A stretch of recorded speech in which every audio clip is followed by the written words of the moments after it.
my first guest tonight is a wildlife expert from the Cincinnati Zoo. You can also hear him daily as the 90-second naturalist on National Public Radio. Please welcome Thane Maynard and his wacky, crazy animal pal.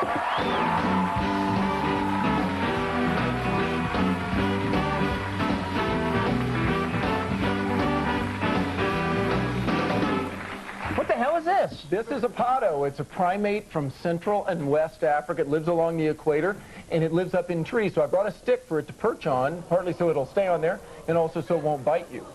So it doesn't come with this stick? I mean, was it clinging to this tree and you just sawed the branch off? No, but he's more comfortable if he's up on that than he would be, say, if I was holding him. But he's a primate. You know, you're a primate.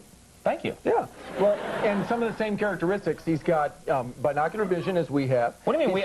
But his eyes are all goggly. He's got like sort of Don Knotts eyes. He's nocturnal, you know, right. So he lives in the rainforest. Right. But he doesn't he look like he just pulled an all-nighter? You know, well, yeah. He just barely got that paper in on time. Well, I know. Uh-huh. If you look at his fingers, though, he's not only built with a grasping hand for living up in trees. But he also... A new snack sensation, monkey on a stick. Now, this is not actually a monkey, you know, it's a prosimian. There are three groups of primates, and prosimians are the more primitive. But anyway, I say it's a monkey. He has fingernails. He has fingernails instead of claws. That's another primate characteristic. If you look closely at those, you can see... Oh, dear. Oh, dear. On his hind leg, he has this little specialized claw. Okay. It's called a grooming claw. It's for pulling bugs out of his ears. Now, will he pretty much cling to this thing no matter what? I think you could hold him. Yeah. So I could start doing whole episodes of the show where I walk out in the monologue and like, hello, ladies and gentlemen, we got a great show tonight. Hi, how are you? All right, we should move on. Sure. Let me hold on to the monkey here. I've got some other neat little animals here. Whatever. You bet. That's a potto, but I've got a really neat little animal. These are from do you want to hold the potto? Would you like to? Sure. Okay. If he Potto doll, I love you. And if he starts to climb down to the bottom, you can turn him upside down and switch him around. But I'm playing this thing. He starts climbing down, you know. Look Just out, get the hell out of here. This is, I want to show you one of the most beautiful animals in the world. Look at that thing. That's an incredible color. This is Dendrobates azureus. It's the blue poison dart frog. It's a poisonous animal. But I need to make sure they stay moist, so let me keep some distilled water on. There we go. That's cologne. No. Now, Conan, they smell like Old Spice. Yeah, they're called poison dart frogs, and don't worry, I'm sure you'll wash your hands before you eat. Or wait, they have poison in their skin? Well, they're brightly colored. You know, most frogs are well hidden. Do they have poison on their skin right now? Do they have poison on their skin? I'd wash your hands before you eat. You boob? What are you doing? Why don't you tell me? Why don't you tell me? Put on some gloves or something. Well, here, Conan, hold these frogs. By the way, they're poisonous, and you will die. The bright color is a warning to animals that might eat them. Yeah, thank you. Anyway, they're... and what are they? So people actually use these to shoot darts. Well, Where is he going, by the way? They like to go to the highest point. This species is not actually used on poison darts like that. We have Phyllobates terribilis, which is a species used in Colombia. This one is from Suriname, a country where we're involved in a conservation project. Too much information. You basically put the poison on the dart and they shoot that? Why not just tie the frog to the dart and shoot that? Why don't you take that? We've got to keep moving. I'm sorry. We've got so little time, and I want people to see these animals. They must see these animals. Well, they're all from... They're not born in this little box, are they? No. They came on a plane. Okay. Yeah. And what's in this box right here? This one's exciting. This is my favorite animal, Conan. This is a baby animal from Florida where I grew up, and I taped it in here to make sure it wouldn't get loose. This is a baby alligator. You can hold him. His name's Mississippi. Is it okay to hold this? Oh, yeah. Now, if it was a baby crocodile that size, it wouldn't be. Crocs are very aggressive. One of the differences between But I could beat this animal in a fight, you're pretty sure? Yeah, I'm pretty sure. But maybe you're not. Going down. Maybe not when he's bigger. Okay. His name's Miccosukee. He's named after the Indian tribe that lives down, you know, in the Everglades. Right. With Seminoles. Right. Beautiful. But one of the differences between alligators and crocodiles is that alligators tend to be more lethargic, and you can clearly calm him down. You've got quite a touch. Calm by, like, soothing petting and also sweet singing, maybe. And you're dancing.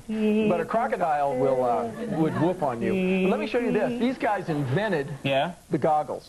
Now, I don't know if you can see this. Can you zoom in on that, Watch when he opens his eyes, and you'll see he's got a third eyelid. It's like a little camera. It looks like it, but actually when he's swimming underwater, he'll close that. It's a special adaptation. These guys have evolved to live in the water, and that we can see underwater just like with goggles so that he can catch fish and turtles and things like that. Okay, we should keep moving. I'll hang on to this. Sure, okay, you hang on to him. Now, I brought you a special gift. Scientists study many things with wildlife in order to learn about them, and one of those things, believe it or not, is fecal samples. Oh, what the hell are you? Why are you putting that on my desk? This is fresh. It's from today. Oh, no! Poison frog loose! No, it's not. No, it's not. There we go. It's all right. It's all right. It's all right. They're okay. That's the most safe I've ever felt.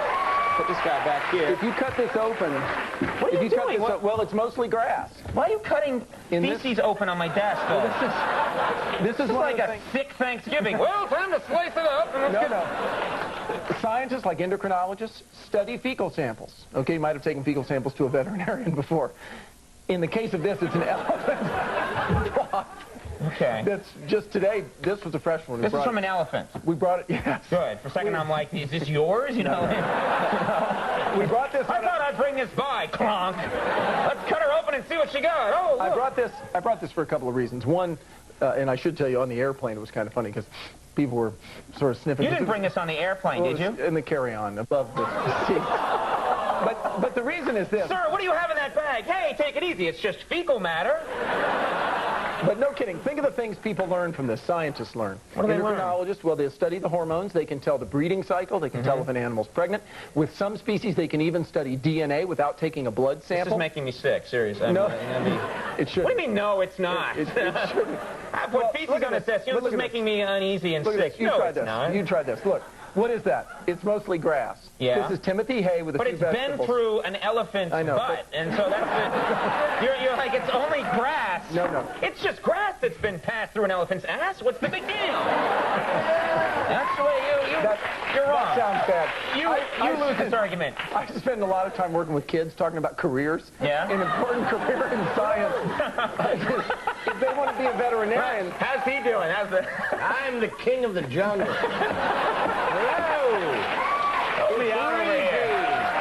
If they want to be a veterinarian, they need to learn what it's like to study animals, and you can learn. You can look for parasites. You can look for all kinds of things. Okay, well, why don't we pass this down to Andy? We got to. I don't want that. There we go. I don't want that. All right. He doesn't want it either. Yeah. We got to take a break though. Now, I'd shake your hand at the end of the segment, which is traditional, but that ain't happening no way in hell. Thane Maynard, thank you very much for coming on the program. Isaac Hayes is coming.